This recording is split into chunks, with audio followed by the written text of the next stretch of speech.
আমি শিল্প চর্চা করেছি, আমি কাজ করেছি, আমাদের আনন্দ সেটাই ছিল। আমরা শিল্পী হওয়ার চেষ্টা করেছি, আর বর্তমানে স্টার হওয়ার চেষ্টা করে। শিল্পী মাত্রই একটু জনপ্রিয় হতে চায়। আজিজ ভাই, প্রথমে জানতে চাচ্ছি কেমন আছেন? আমি তো সবসময় ভালো। এই যে ভালো থাকার মানে আপনার মূল মন্ত্র কি? ভালো থাকার মূল মন্ত্র ভালো থাকা, ভালোবাসা।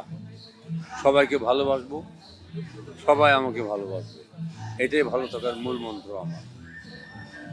পদ্মা সেতু, মেট্রো রেল এবং এলিভেটেড এক্সপ্রেসওয়ে নির্মাণের গর্বিত অংশীদার বসুন্ধরা সিমেন্ট। অভিনয় দীর্ঘদিন আপনার অভিনয়ের সাথে আছেন মানে দীর্ঘদিন আপনার এই দীর্ঘ কেরিয়ারে অভিনয় নিয়ে কখনো কোনো আক্ষেপ রয়েছে? বেশি দিন তো আমি অভিনয় নাই, মাত্র ৬২ বছর মঞ্চে এবং বেতারে, ৬২ বছর টেলিভিশনে, ৫৬ বছর ফিল্মে তার ২ বছর আগে। এই কোনো আক্ষেপ থাকার তো কথা না।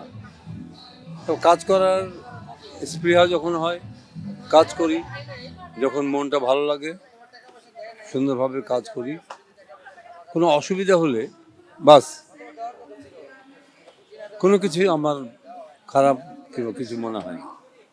এই যে ৬২ বছরের কেরিয়ার, একদিন দুদিনে এই কেরিয়ারটা হয়নি আপনার। দীর্ঘদিন বেতার বলেন, টেলিভিশন বলেন, মঞ্চ বলেন, চলচ্চিত্র। এখন যারা অভিনয় শিল্পীরা আসেন তারা খুব দ্রুত সিনেমায় হোক, নাটকে হোক, তারা জনপ্রিয়তা পেতে চায়। এই বিষয়টা একজন সিনিয়র অভিনয় শিল্পী হিসেবে কি বলবেন?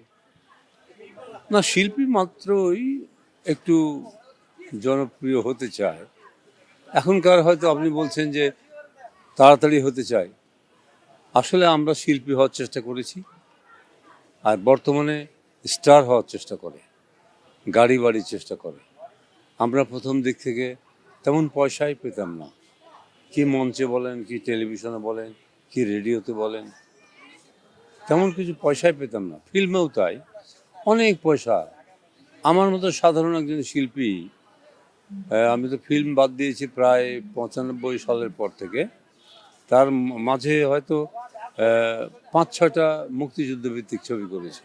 হ্যাঁ, তার আগে প্রায় শখানেক ছবি করেছি। সেই শখানেক ছবিতে অনেক পয়সা তো আমার বাকি থেকে গেছে, তাতে কিছু যায় আসে না আমার।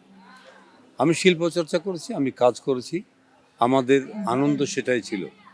এখনকার শিল্পীদের হয়তো সে আনন্দটা পয়সায় রূপান্তরিত হয়েছে কিংবা গাড়ি বাড়িতে রূপান্তরিত হয়েছে, হতে পারে, আমি সবার কথা বলছি না।